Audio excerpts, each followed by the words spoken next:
Okay, welcome everybody to our call today called The Reincarnation of Edgar Cayce. My name is Damien Senn, and it's a great pleasure having you on the line today. In a few moments from now, I'll be introducing our very special guest, Wynn. But before I introduce Wynn, please allow me to share how this call will work today, particularly if this is your first peopleyoushouldmeet.com call that you've tuned into. Now, we're going to be on the call for around about an hour, and over the course of the hour, I'll be asking Wynn a whole series of different questions on our topic. Some of the questions will be my own, but I will also be sprinkling in questions that have been sent in from you, our listeners at home. Now, in pulling this call together, I first of all just wanted to thank friend Sherry Lynn, who is a regular listener of the program and actually recommended that I make contact with Wynn because he was doing some very, very inspiring work. And it's taken a little while, but we finally found a date that worked for both of us, and it's very, very exciting to be exploring the terrain that we're going to be exploring today. Now, I've just been reading Wynn's book, The Reincarnation of Edgar Cayce, and I guess for people who are interested in the life of Edgar Cayce, it is a fascinating read.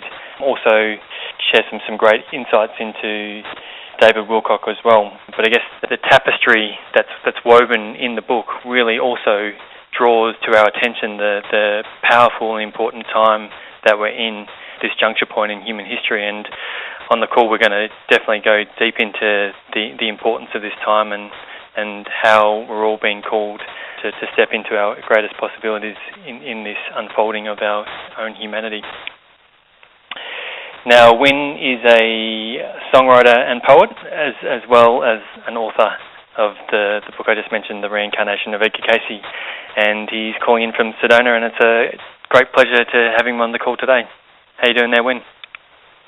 Damien, I'm so honored to be on the call and to be addressing your audience and working with you on presenting this, because I'm so impressed with the high intent that you create in the work you do.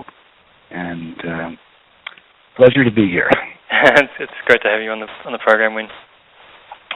Awesome. So I thought we'd actually kick off. I know this is a question for most of our listeners that's very pertinent in these times, and that is the unfolding of the human experience. There's lots of rapid changes that are unfolding here on planet Earth. Some of them are very inspiring, some of them are deeply challenging, and I was just wondering, just in creating the context for the call, if you could actually share your insights into this time, because I know that having read the book, they're very, very profound. Mm-hmm. Yes. The first thing is that there's information about this period that is coming from sources in other dimensions, and that it incorporates a knowledge and view of reality that a human can't figure out on their own, even a scientist, no matter how smart. So when you get information from other dimensions, there has to be a very close look at where that information comes from. Can you trust it? The circumstances. So as part of the show, we'll be backing this up with the sources of the information that are giving this view. So with that, I will share that we are in what they call a dimensional shift. And most people who are into spiritual awareness have identified an energy on this planet which is not from this planet. And that energy has been called prana.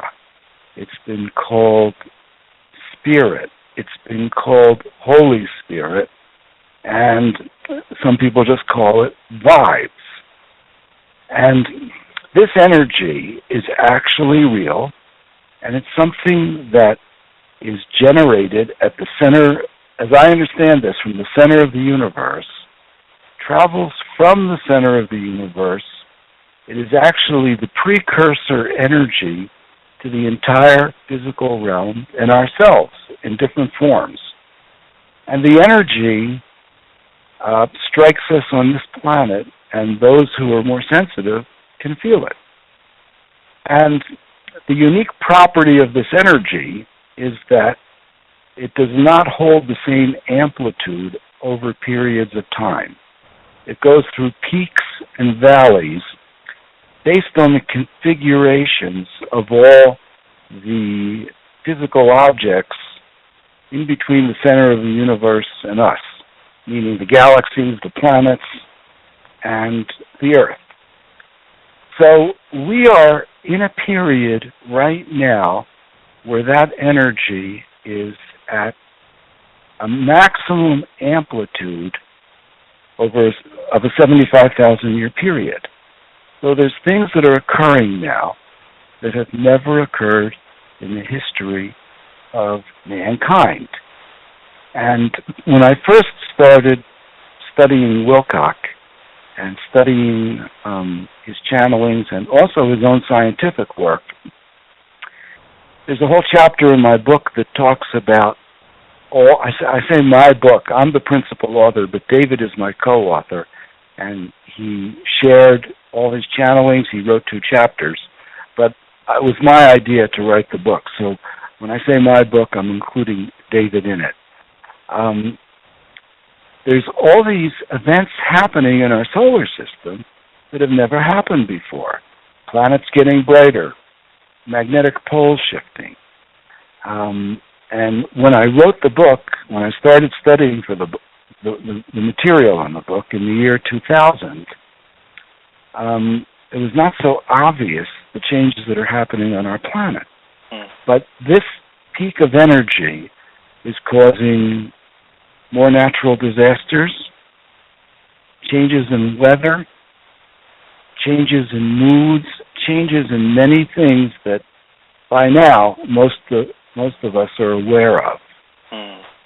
But the really critical thing about this upgrade of energy, this cycle end, was the fact that the Earth, and the Earth is a conscious being, the Earth is alive, it has an aliveness, Mother Earth. The Earth, just as a human goes through evolution over many lifetimes, the Earth also goes through evolution. And in simple language, the Earth up till the present time, at least for the last 75,000 years, has been what you might call a third chakra planet. It means the lessons here related to lessons of power and individuality, which is the third chakra, the solar plexus. And now the Earth is upgrading to be a fourth chakra planet, which means the lessons on this upgraded Earth are going to be connected to compassion and empathy, the heart. The fourth chakra is the heart. So what's happening and the way it's being explained, and again, this is something that everyone listening has to study the material and integrate this and resonate with it, not to believe me blindly, but the way it's being expressed is there's going to be a division of souls for future lifetimes.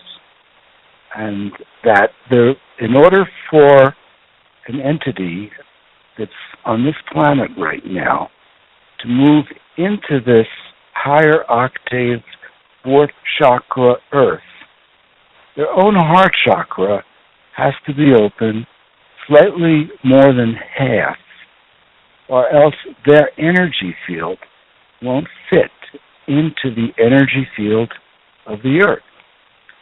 And so in order to move, your heart chakra has to be open, and these sources are explaining this is a standard mode of evolution for all populated planets where there's a shift like this, where there's those souls that will graduate and incarnate up on this new Earth, so to speak, and those souls that will have to repeat the lessons of the third density, or the third chakra, and the cycle repeaters end up getting moved to another planet in another star system, still dedicated to lessons of power and individuality. And guess who moves the souls from one planet to another? The source that's speaking through David Wilcock and through Edgar Cayce, and they're explaining how this works. And there's also this play that's going on where there are negative forces on our planet and off our planet that would not wish souls to graduate, that are doing everything to create fear and chaos, which will cause people to close their hearts down. That's what's the drama that's happening. Amazing. Now, Wynn, for people who may have never been exposed to this kind of thinking before, like it may feel like it's totally outside of their understanding of the world. And I was just wondering, like, if you could actually just share some insights into how you first came interested in this reality that isn't necessarily held as a consensus viewpoint in the mainstream. Well, I started out in college as a physics major, and I tended to be rather, I think, logically brained, scientifically oriented, and I had a friend who was into Edgar Cayce, and I started reading some of the books that were laying around our house, and I realized that Edgar Cayce, anyone who looked at Edgar Cayce, he was the most documented and accurate psychic prophet in the history of the Western world.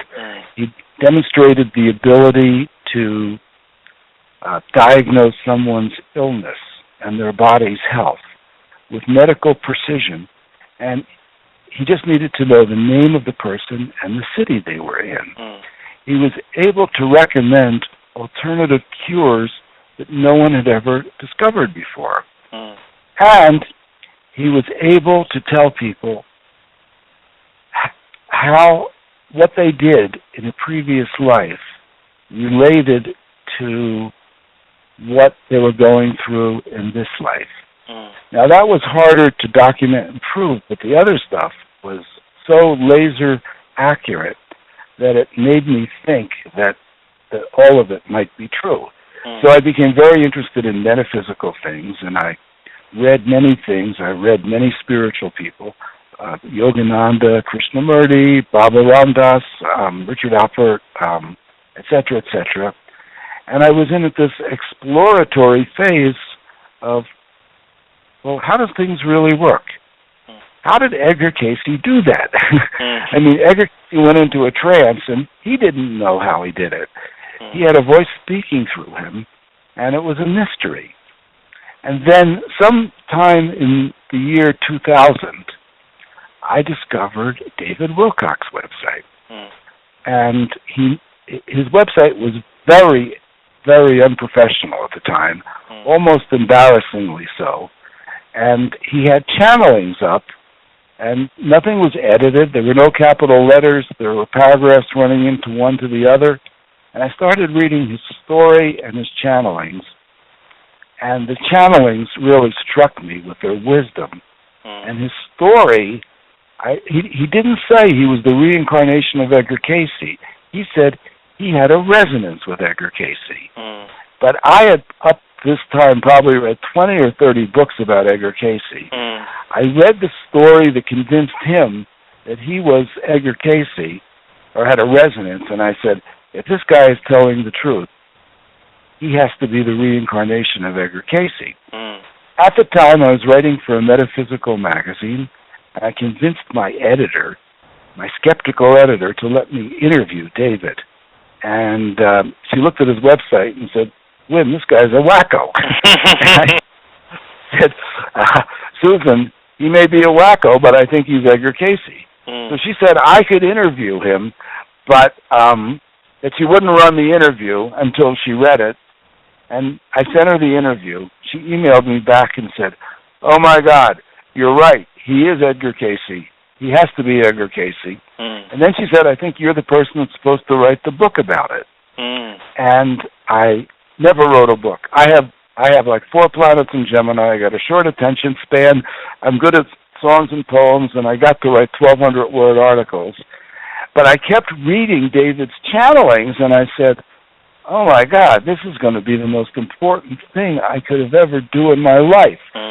So I forced myself to be linear and logical. I knew the book had to be really good because it was going to be taken apart to make the premise that he was Edgar Cayce. I spent the next 3.5 years writing the book, which came out in 2004 and has been a steady bestseller. I have churches studying it, Edgar Cayce groups studying it. The Edgar Cayce organization cannot endorse David.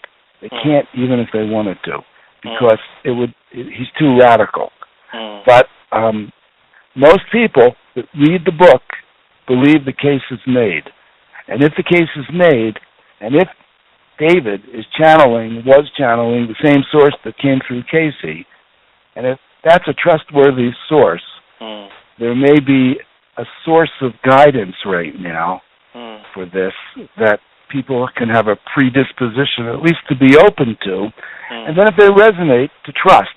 And many people that have read my materials have had huge epiphanies in the way the universe works and connections with higher realms.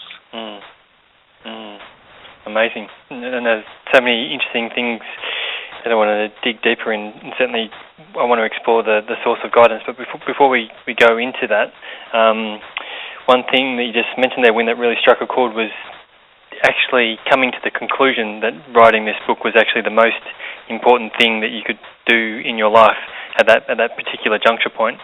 And I know for many people who are on this path, they, I guess through circumstances that are unfolding, are feeling moved towards that point of actually paying attention to the most important thing that they could do in their life.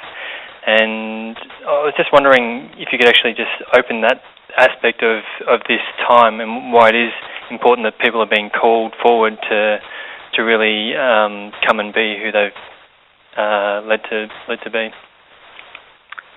Well, what I thought then and my experience now are slightly more advanced now because I've lived with this now for 8 years.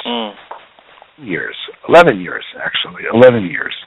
And as we spoke earlier, while I was writing the book, I had my own personal experience of communication, which was almost embarrassing because I said to myself, if I talk about this, no one's going to, I'll never get my book published. They're out. So I didn't talk about it, but we'll go into it a little later. The reason it was so important was because I was learning, as I was studying Wilcock's channelings, who was the source on the other side, in other dimensions, who spoke through Cayce. And they were revealing far more about who they were through Wilcock than they ever revealed through Cayce. Cayce started out as a fundamentalist Christian. And when he started getting these messages, his first impulse was, is this the devil? Is this negative? And they had to kind of nurture him along so that he could, he wouldn't dump the whole project in fear that he was doing something that was anti-Christian. And through Wilcock was far more open, far more aware of many things, less restrictive in his own personal cosmology. So they revealed who they were through Wilcock. And as I studied the channelings, not only was I getting this information, I was also getting cognition, I was getting energies coming around me. Like, for example, my friend Terry was helping me edit the book. And we would read these channelings that Wilcock was doing out loud, looking for little things to fix in the editing. And when we read them, we noticed a shift in the energy. And the source that was speaking was saying, as you study us, we study you. And I started to say, I wonder if that's them coming into the space, shifting the energy. And they explained who they were in a way that in all my study of metaphysics, it was new information. They were explaining that the way evolution worked in our realm is that a human would go through many, many, many, many, many lifetimes, thousands sometimes, and every time they would take on a body, they would have no memory of anything in the past, although they would carry what you could call their matrix or their soul from one lifetime to another. So if they made advances, those advances would carry in that energy field. Sometimes the way I describe this to people, and this is my terminology, is that it's as if you have a computer attached to you, which you could call your soul, and your physical embodiment is like the screen and the keyboard. And you know, if you plug a screen and a keyboard into a computer, the computer has certain programs in it, but you don't know what the access code is to the program until it appears on your screen. So the screen and the keyboard is like your physical embodiment, and the computer is like your matrix. And if you go through a lifetime, you can change the programming so the same computer will move towards the next lifetime with the new programs, and that could be either positive or negative. You could have screwed things up. You could have put a virus in it. It'll all move forward into the next life. You get a new screen and keyboard, and now you have this mystery of how to tap in to the computer that you're attached to. Well, eventually, if you go through enough lifetimes, you have the potential to graduate this realm. Now, the Buddhists call that getting off the wheel of reincarnation. And when you graduate, you move into other dimensions, and there's a lot of free will choice in that. And you can decide to embody on another planet, a higher planet. One of the choices after graduation, and to be exactly precise, you may have to go through further evolution before this choice is available to you, is that there is a group soul made up of graduates.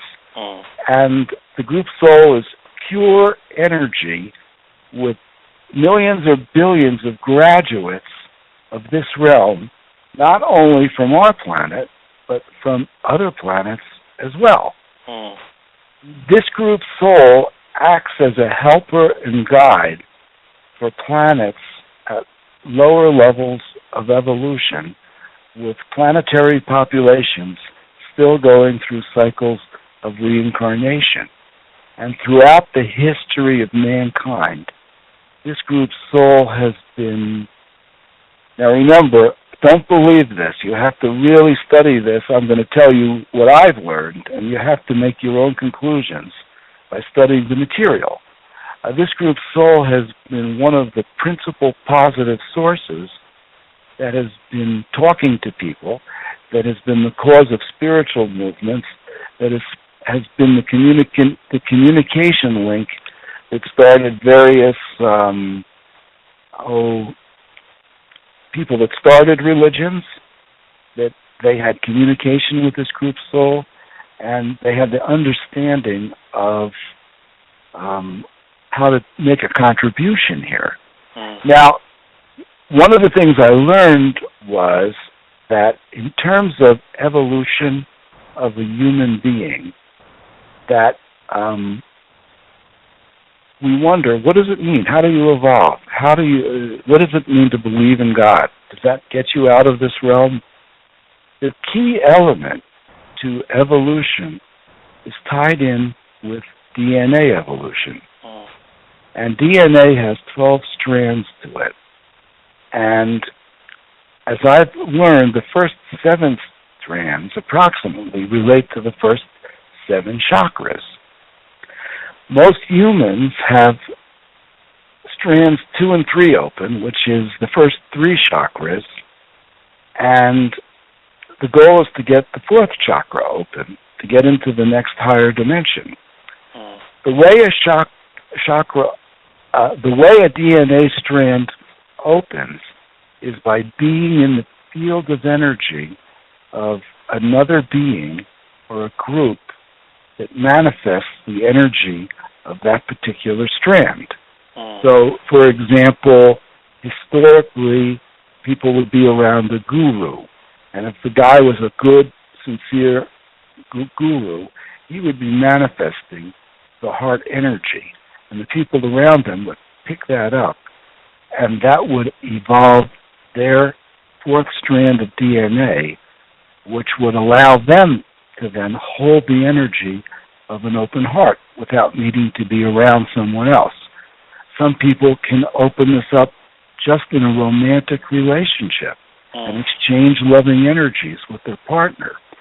But the key to evolution was having people be around a field of energy that was the DNA strand that they needed to open. And so when you had a spiritual teacher, for example, like Jesus was a master at holding the energy of the heart open. The people around him would open their hearts, learn to do that. And of course, the goal was, hey, if I can hold my heart open and help you open your heart, and you open someone else's heart, that eventually the whole planet would be evolved. The problem is there's negative forces that intrude and prevent that expansion from occurring. So, did I answer your question? I went off there. No, that's great. Because I know that's another question that often just befuddles people when they are opening up and opening their heart. That, like, why other people on the planet may not be inclined to move in that direction. And look, I was just wondering if you could share some insight into why is there a vested interest for keeping consciousness locked in at say the third density of evolution. Well, there is a war going on in other realms between what we could call positive and negative, or as my book describes it, service to self and service to others. And all beings in this realm have a choice, whether they know it or not, to be service to self or service to others, or somewhere in between. A service to self person needs to get energy from other people. And so they build themselves into a position in their life where other people are giving them energy. They don't have the ability to get energy from divine source. They've cut themselves off from that. And so I was talking to you earlier, I used the example of a man and a woman in a negative type relationship, which is a good example because everyone has experienced this or read about it, and everyone has experienced service to self in one way or another in their life, from either being that way, no judgment if you've been that way, you have to look at it and see it, or from someone else who imposed it on you. It would be an example of a guy who has a wife, and he's getting energy from his wife, and he's scared for his wife to go out and work, to go out and have friends. He does everything to keep her controlled. And finally, when she starts to scream that she needs to break out, he threatens her and makes her afraid because he's depending on her energy, controlling her energy. And I'm sure this can work in reverse with women to men just as well, but it probably works more from men to women because of the nature of the way energy flows. Well, in service to self, it would be any being that creates a control pattern that involves fear to cause someone else to give them energy is protective, very protective of what's giving them energy. For example, if you have a minister who's running a church that says, if you don't come to church every Sunday, you're going to go to hell. If you don't tithe, you're going to go to hell. He's using fear to control his constituents to support him in his own position and his job and to receive energy from people. Now, he doesn't know he's doing that. He was trained that. It's part of the consensus. But this idea of controlling energy of others goes all the way from this realm, in those kinds of examples I just noted, to other dimensions where there are beings, energy beings, that actually siphon energy from people on this planet. And people don't even know it. And that they control they attempt to control much of the consensus reality, which keeps people contracted.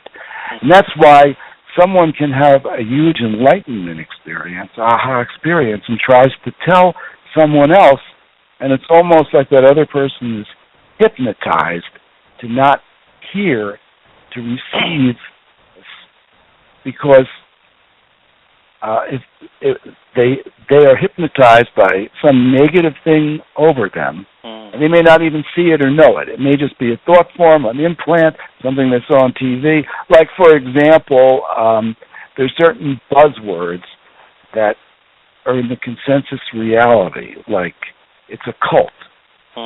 Immediately, if you want to discredit something, you could call it a cult. Or you could call it a conspiracy theorist, okay? And immediately, those things become discredited because it can't be real because it's a cult, and people are blind believers in something. And so there's all these things that are implanted in the consensus to control people's thoughts, to keep them from things that could expand them. Does that make sense? Oh, fantastic explanation with lots of really awesome insights in there. Now, we also wanted to go back to the source of guidance, because it was like a recurring theme through the book. And first of all, just wanted to talk about the source of guidance for both Wilcock and Edgar Cayce, and also just back to your own personal experience of opening up to a source of guidance as well. I was just wondering if you could cover both of those areas. Well, here's how I've learned to understand this, and then I'll tell a little bit about my own personal experience that convinced me that the book was real, this understanding was real, and gave me the motivation to go out and want to share it with people. And before we actually do, Wynn, I just wanted to say one of the things that comes through the book is like a questioning mind. Like, I guess with all the different things that you've been exposed to in opening up to these different ideologies, it was a consistent questioning that went all the way through. So I just wanted to share that with people as well. This is not something that you personally believed blindly. Like, it's something that you've deeply explored on your journey and questioned for a number of years as well. Right. You know what?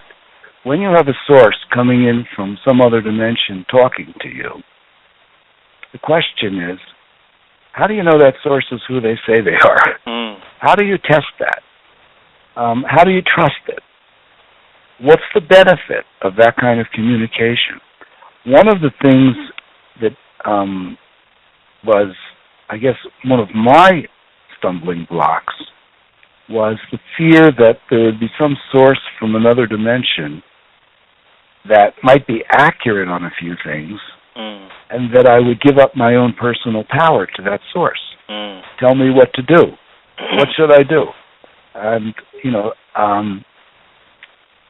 there's sources that take advantage of that, and that's a negative source that does that. The positive sources don't tell you what to do.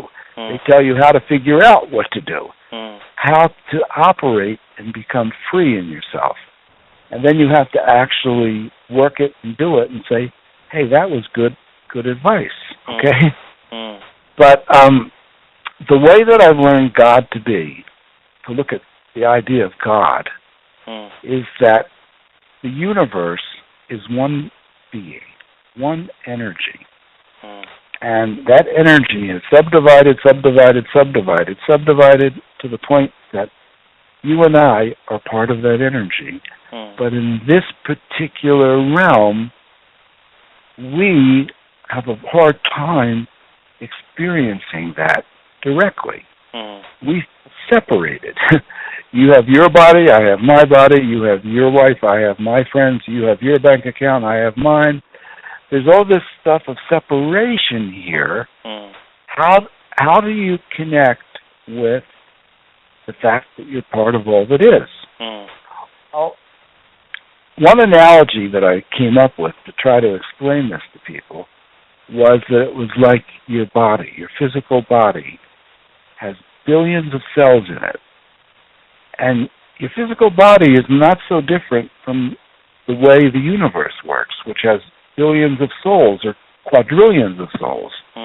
And that you and your physical body don't talk to your individual cells. You don't see them, you're not aware of them, they're too small, there's too many of them. But there are groups of cells in your body that regulate other cells, that have much more of a direct connection with the individual cells, like the heart, the blood, the circulatory system, the brain, the nervous system, are all keeping your body functioning and operating. So you don't have to worry about that. You just direct which foot goes in front of the other.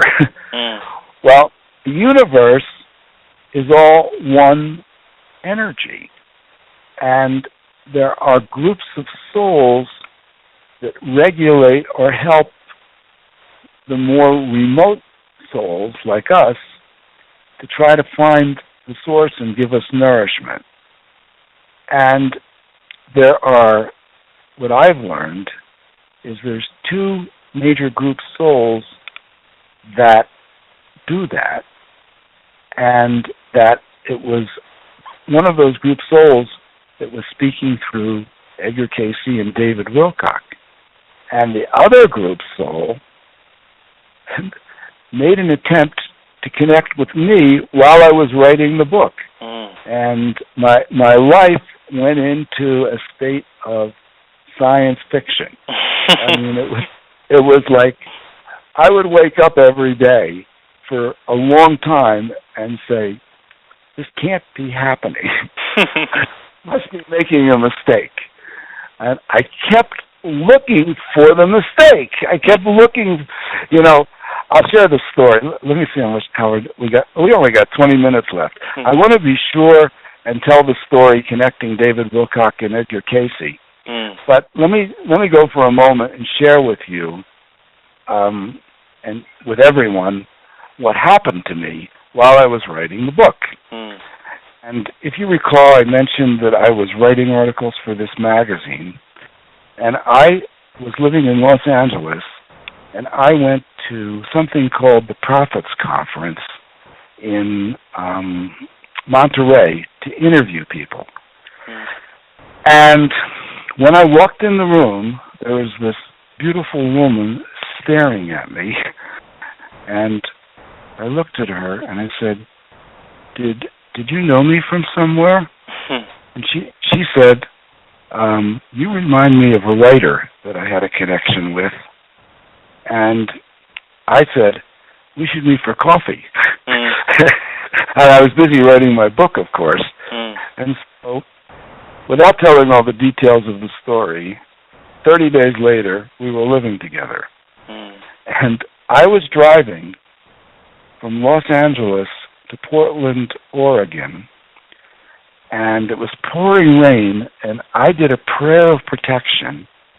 And at the end of this prayer of protection, I said, like a joke, does anybody want to talk to me? And this woman answered and said, we're here. What are your questions? And I said, okay, she knows I'm writing this book. She's joking with me. But I started asking some questions, and it didn't sound like her. And after a few minutes, she said, that's the strangest thing that ever happened to me. I had no idea what to make of it. I didn't know if it was positive, negative. I didn't know. 3 days later, we were in a hotel in Portland. And I asked again, I said, let's try this again. We'll put a tape recorder on. And I said, does anybody want to talk to me? And again, she answered. And she said, we're here.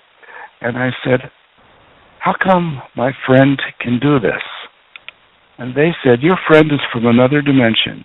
She came here to bring these messages forth, and this is a really important connection. And I said, how do I know she's not crazy and you're not some subconscious voice of hers?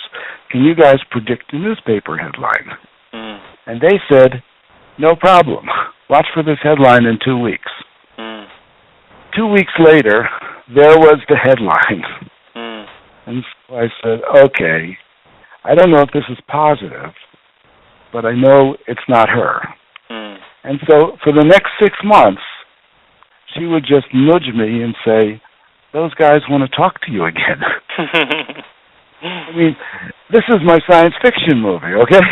It's like, I'm sitting there, I pull the tape recorder out, and I'm asking questions. I start out, I'm asking all these questions about the book I'm writing, and they're giving me exactly the same answers as we're coming through Wilcock, about the shift, about the separation of souls, exactly, to the dotted I's and T's. And, that's not something that most people are talking about. I never heard anyone say it before I wrote my book, and the woman didn't know about it. And then I had a circumstance where I get a call from my brother-in-law that my sister is going into the hospital, and they don't think she's going to survive. And so I go and ask this voice, can you help my sister? And they said they could. And the next day I get a call from my brother-in-law that my sister survived the operation, and I'm thinking, this must be coincidence. Now, my brother-in-law and my sister had no idea at that time that I was having these conversations. There was no possibility of any kind of suggestion. And a few weeks later, I get another call from my brother-in-law, probably listening. Hi, Larry. and he said something really strange happened. Joanne had to go in for tests to see if the cancer had returned, but the nurse said there was no cancer, but her lupus had disappeared, and lupus never goes away. So they tested her and tested her and tested her, and there was no lupus. So now I am fairly convinced that I had some kind of intervention occur. I go back and I ask the question, how did you do that? How did you get rid of my sister's lupus? And they said it was just, we put a filter, we projected a filter into her bloodstream and filtered the lupus out. And I said, okay, whoever I'm dealing with here is pretty phenomenal. Mm.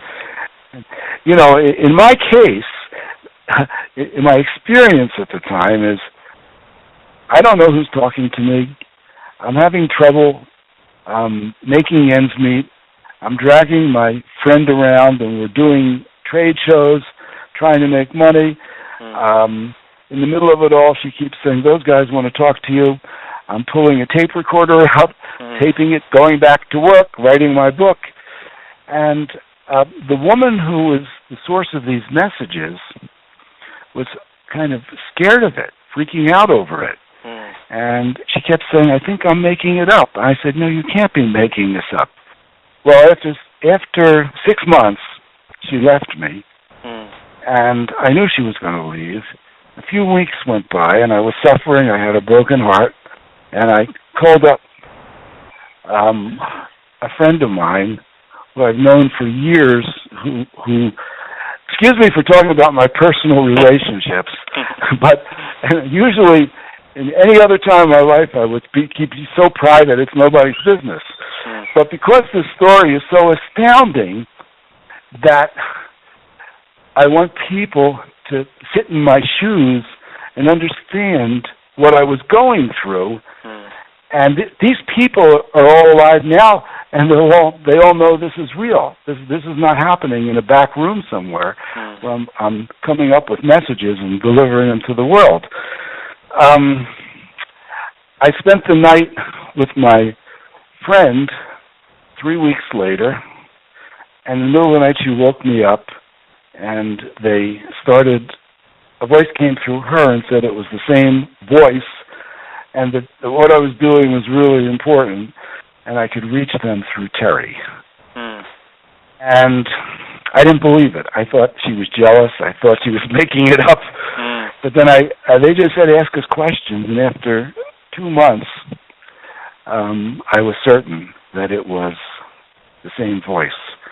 Now, this has been going on for 8 years of having conversations with these guys, and, I mean, I've asked every question I could think of over that time, and we actually even do a weekly conference call where we do this live, and people send me questions, and unrehearsed, we ask those questions, and Terry channels the answers. And did you look at that picture I sent you? Did you get a chance to look at that page of Terry? Of Terry's photo. I haven't seen Terry's photo, but I did see the Casey photos with Wilcock. One of the things, let's see, I want to tell the story of what links David Wilcock to Edgar Casey. And what convinced me that he had to be Casey. And David was living in New Paltz, New York. He was, I think, 26, 27 years old, and he just graduated from New Paltz College, and he started writing his dreams down. He put a pad by his bed, and when he woke up to look at his dreams, instead of dreams, he found messages, like somebody was talking to him. He then thought it was his own mind, making it up, but they were giving him very wise counseling. Well, every night he would get more messages, and after about a week, one of his messages made a very precise prediction for something that would happen in his future, and it happened. Well, now he knew he wasn't making it up. And for the next year, he mastered the art of translating these messages. And it started out where he was getting sentence fragments, and eventually he was just getting pages and pages of information. Huge wisdom, and he didn't know where it came from. He called it his dream voice. So after a year, approximately, his dream voice asked him to move to Virginia Beach. Virginia Beach is where the Edgar Casey Foundation is, and the ARE. And David is now in Virginia Beach, and people start stopping him because he's the spitting image of a young Edgar Casey. Now, what I learned was, and this is something that I had never information I had never come across before, was that everyone tends to look like their past lives, or their most recent lifetime. Because when you die, your soul memorizes your DNA, records it in its computer, and when the soul comes into the new body, it programs the DNA of the new body to the past life. So if anyone happens to have an idea of who they were, they'll find that they look like that person. And so David asked a question to his source, and he says, why do I look like Edgar Casey? He kind of knew the answer, but he didn't want to know the answer, okay? So they said, paraphrasing this, because you were Edgar Casey, and if you study Edgar Casey, you'll see all the parallels. But this lifetime, if you're going to do your highest purpose, you're not going to do past life readings and health readings. You're going to explain to your planet this dimensional shift that's going on as a public figure. And now David started studying Edgar Casey. And those who have studied Edgar Casey's work know that in the process of reincarnation, people tend to meet the same people from lifetime to lifetime and work out things over many lives. Well, David found out that not only did he look like Edgar Casey, his father looked like Edgar Casey's father, and his friend looked like Edgar Casey's wife. He also found out that Edgar Casey predicted in his own readings that he would return in 1998, live in Virginia Beach, and may be a liberator of the world. Now, David's voice in 1997 asked him to move to Virginia Beach, and I would take it that they did that so that he would fulfill that prophecy. Then his astrology chart, and this is purely objective, no subjectivity here, his 5 personal planets in his astrology chart were in the same sign as Edgar Casey's. One chance in 260,000. You put all those pieces together, and you have a pretty statistical problem, whether you believe in reincarnation or not, something connecting David Wilcock to Edgar Casey with odds of billions to 1. And as I was saying earlier, now I have 2 women in my life that are channeling. And with Terry, at one point, I asked them, was Terry ever anybody famous? And they don't usually say. They don't usually answer that kind of question. Oftentimes it's not in your best interest to know your past lives, because it stops you from developing the relationship with someone today based purely on energy, and you start directing the relationship based on the past life. But in Terry's case, Terry tends to be very shy. She was also very nervous about the material, saying, this is a little scary, how do I know this is positive? Well, in Terry's case, they said, look up St. Catherine of Siena. And I never heard of St. Catherine, but I looked up St. Catherine, and St. Catherine was a woman who lived in Siena, Italy in the 1300s, who would go down to the local monastery, and the nuns and the priests would write down everything she said because they thought God was speaking to them through her. And St. Catherine's Dialogues with God are still available on Amazon, and they're officially recognized by the Catholic Church. And although it was very tightly wound up with the Jesus manifestation, within it there was huge wisdom, direct wisdom, which they were using her to impart to the church at that time. And Terry happens to be the spitting image of St. Catherine. So I've had many circumstances like that, which were part of the things that convinced me that this is real.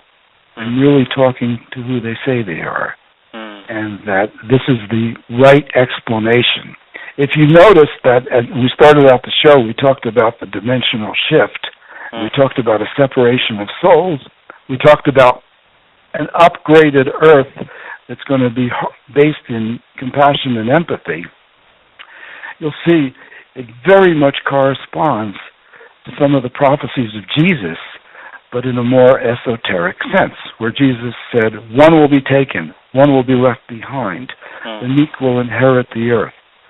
It's kind of the same thing, but a far more sophisticated view of how the universe works. Wow, that's amazing. Great. Now, we know just one question that I really wanted to ask. It may actually mean that we go over slightly by 5 minutes, but I know it's a question that's on the lips of lots of people, and that's around the whole concept of reincarnation, and the extension of that is the karma that we need to work through. And this question actually comes from Rev, who is in the United States, and Rev asks, is it really possible to identify and work through the karma without incurring more karma for our future selves? Or do we graduate and then cease to create karma? For instance, isn't your work with Wilcox creating or collapsing some karma for you both? Can you make this really clear for me, as I'm a hypnotherapist? This is something clients ask me about and I have difficulty answering. Thanks. The answer to this is somewhat complex, and I can speak from my own experience and say that I know, because I've dedicated myself to this work, that I have cleared huge karmic patterns in myself. And there's two ways of clearing karma. One way is, you could say, by the sweat of the brow. You have to go through each bit of everything you did wrong or hurtful and forgive yourself for it, and go through regression therapies and all kinds of stuff like that. The other way is to be able to reset yourself at the place before the karma was established. And I don't know if people will understand this, but I'll try to explain it. According to what I've learned, time is an illusion. There's no such thing as time. It was created as a way to have a physical universe. Another way of saying it is that all time exists simultaneously. So all your past lives exist right now. And in other words, the computer exists right now. It was the same computer 100 years ago with little changes in the programming. Same computer 1,000 years ago. And that the easy way to work out karma is to reset yourself to the place before the karma got started. And that's the Christian concept of grace. If you take the idea that all time is simultaneous, that means the place of original creation of this realm exists right now. Place where your energy separated itself out from all that is to become an individualized point of energy exists right now. If you can tap into that, then you've tapped into the place prior to where you got all screwed up in this realm, at the same time, you're still in this realm. In which case, you now become a true light bearer. You've lifted your energy to the point where you're above your karma, and you start operating above your karma. And as I began to internalize this and began to understand the real nature of what was happening between myself and these sources in other realms, I started to have experiences over and over again. For example, I started out giving talks on my book in 2004. And the first time I did a public talk, there was this amazing energy in the room. I could see and feel the energy, and I could see it dancing around people's heads and moving around. And when people left the room, they were lining up to buy books from Terry, and they were in a buzz. They were saying, God, I could see the energy in the room. I could see auras. I never saw that before. Well, I went back and I asked them, I said, could you explain the energy in the room? And they said, that was us. We were helping you. Well, I was trying to internalize that. I don't believe things. I'm a skeptic. So every time I would give a talk, that energy would be present. And then it would occur, sometimes somebody would take my picture, and I was bathed in pink light, or I had a blue orb on my elbow. And I started to realize that they were using me as a way of connecting with people. You know, on this show we're giving like kind of a mental, verbal introduction to this work. But then I asked them, I said, if I do a conference call, could you work with the people on that call? And they said they could. And I started doing these conference calls, and I was experimenting with it. I didn't really know what would happen. I didn't want to tell people this would happen. I said, let's see what happens. And then occasionally someone would come into my call, and they'd email me back and said, my breast cancer disappeared, or something shifted, or I was been depressed for a month, and for the next few days after the call, I was walking around glowing, and everyone was smiling at me. What happened? Why did that shift? And so I realized that when people would connect with the energies of these sources and feel the energies, they were having an opportunity to do what I said was reset their matrix. Because these sources are above your karma, and they are you. Since the whole universe is one being, it's not like they're exalted and you should bow down to them. They are a higher aspect of you and I, and we have the ability, and they have the ability to connect with us. And when you make the energetic connection with these sources, you now have a hyper-speed way of getting through your karma quickly. And so everyone that's listening today, I have this, if you go to my website, returnofedgar.com, and sign up for, I have daily emails where I tell this story, and I have little excerpts from the channelings, both from the book and from my own. I announce my conference calls on those. So you can evaluate this by observing it and watching it. You don't have to believe anything, and you don't have to pay anything. And for some people, this is going to be like an amazing fast track to speed up their evolution. You know, the book talks about the idea of what the Ra group calls wanderers. And they talk about how all these beings who had graduated this realm decided to come back into it because without beings from higher dimensions in this realm would fall off into total control of the negative. And the thing about wanderers is that when they come back into this realm and take a body here, they no longer remember anything of why they came and what they're doing.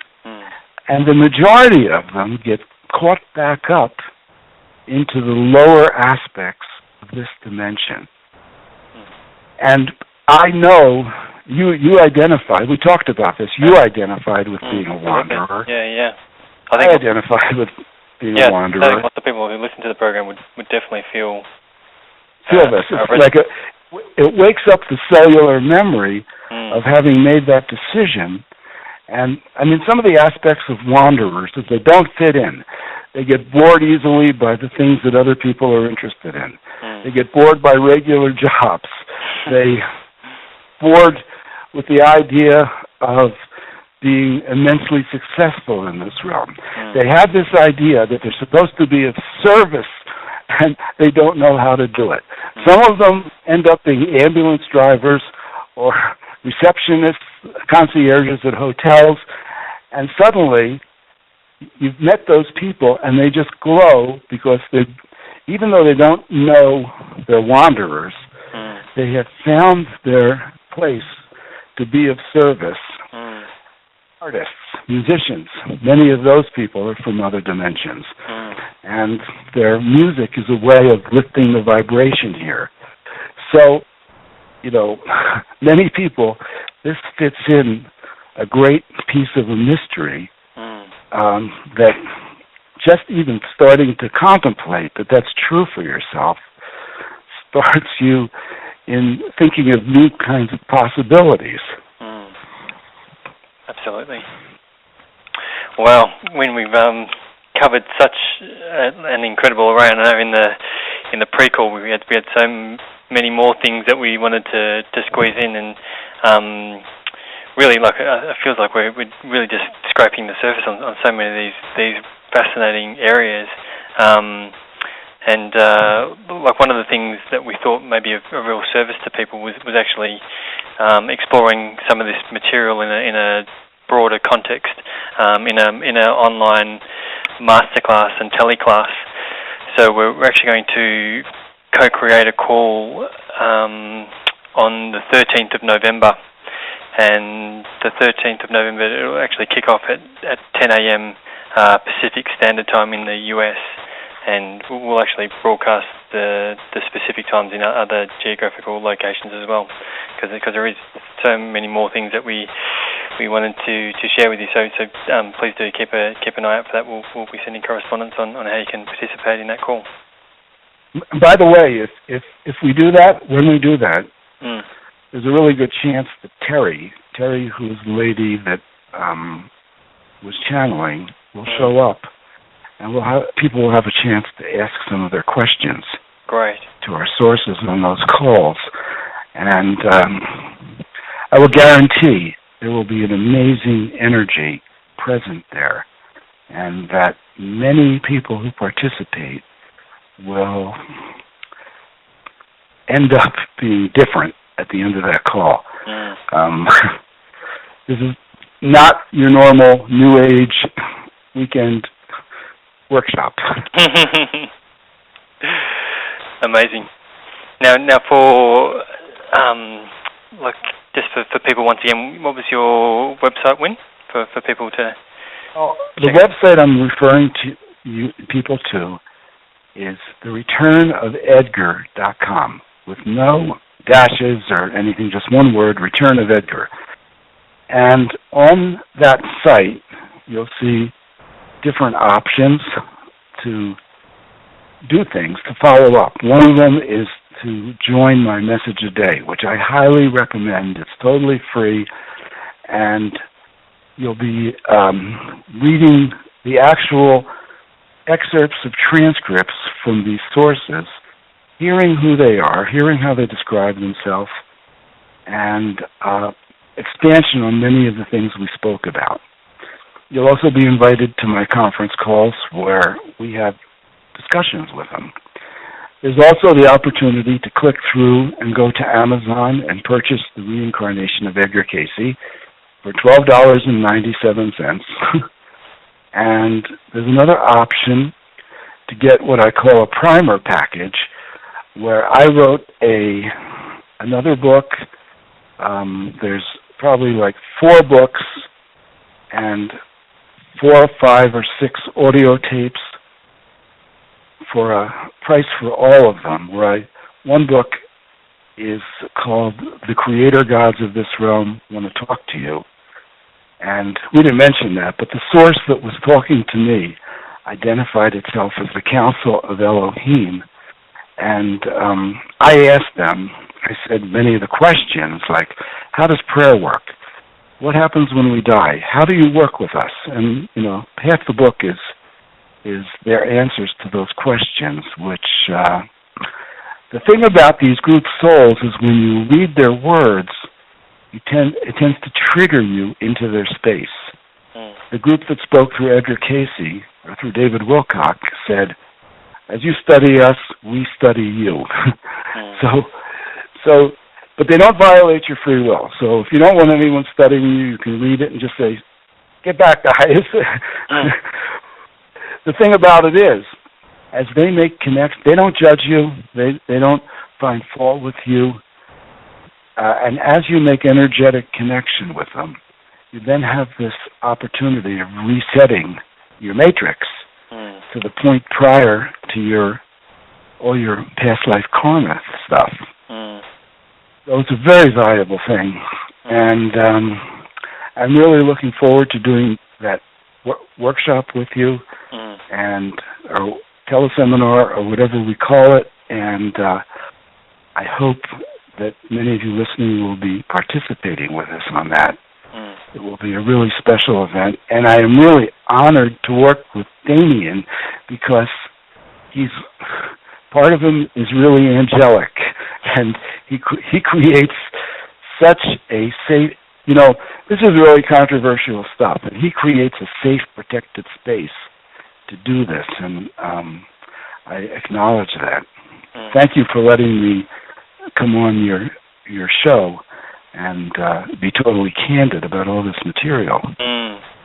Well, I just really wanted to mirror those words and just say thank you so much for actually sharing the last hour and also going into overtime as well and just spending the extra time with us.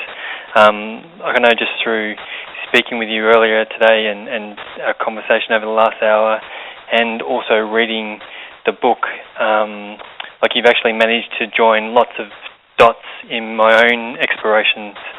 So certainly from a personal point of view, I just really wanted to thank you for stepping forward and offering this material and all the, like, for anyone who's done any level of research ever, like it is a absolute dedication that's required to really investigate and to find these nuggets of information and often that time spent doesn't actually get witnessed by any other human being. So I just really wanted to take this opportunity just to acknowledge all the tireless hours that you've devoted to bringing this material through because I guess the consensus reality doesn't really offer a lot of channels where that's coming through into the mainstream. So to hold this space and to allow people to share in it, really we've benefited from all your hard work and dedication. So just really wanted to say thank you on behalf of myself and for all the people who are tuned in live and who listen to the recording. Yeah, and I would like to also thank David Wilcock for allowing the book to be written. The two people in my life that were channeling, Daphne and Terry, I want to thank them specially because they both went through great sacrifices in one way or another for all this to occur. And that's it. Great. And also just wanted to thank everyone at home for your active participation. We had a like a phenomenal feedback from the call this week, and people signed up from all around the world, sending in like streams of questions. So just really wanted to thank you all for your participation, and also just to let you know that this recording will be made available for free tomorrow on the People You Should Meet website. So if you feel this material could inspire a friend, a colleague, a loved one, by all means do take that first step forward of actually sharing this material liberally, because it has the power and the potency to change the lives of people around the world. So please do that if you feel moved to. Great. So that's the end of another People You Should Meet call, and thanks once again for Wynn, and thank you everyone at home. We look forward to having you on another People You Should Meet call soon. Thank you, Damien. Thank you, everyone, for listening. And take care.